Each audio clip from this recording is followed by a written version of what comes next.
Kapolres Bau-Bau AKBP Erwin Pratomo harus menelan pil pahit akibat ulah sang istri. Sebab istrinya diduga selingkuh dengan Kasat Lantas Polres Bau-Bau Ibtu Jajat Sudrajat.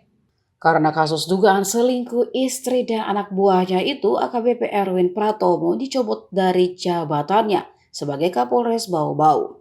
Pencopotan AKBP Erwin Pratomo itu sebagaimana surat perintah Kapolda Sutra Irjen Teguh Pristiwanto. Surat pencopotan AKBP Erwin Pratomo bernomor sprint tertanggal 31 Oktober 2022 lalu. Isinya AKBP Erwin Pratomo dibebas tugaskan dari tugas dan tanggung jawab jabatan sementara, selanjutnya melaksanakan tugas sebagai Pamen Polda Sultra. AKBP Erwin dibebas tugaskan hanya beberapa hari, berselang setelah pencopotan Kepala Satuan Lalu Lintas atau Kasat Lantas Polres Bau-Bau Ibtu Jajat Sudrajat. Istri AKBP Erwin, yakni Tari Erwin Pratomo juga dicopot sebagai Ketua Bayangkari Cabang Bau-Bau dan Ketua Pengurus Yayasan Kemala Bahari.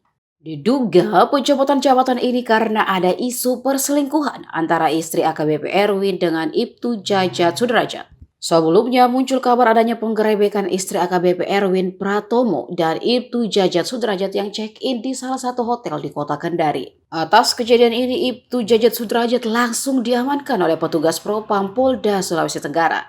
Sementara itu, Kabid Propam Polda Sultra Kompes Priyanto Teguh Nugroho menjelaskan terkait pencopotan jabatan ketiganya.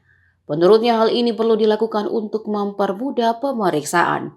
Mereka yang dicopot jabatannya untuk sementara akan ditarik ke Polda Sulawesi Tenggara.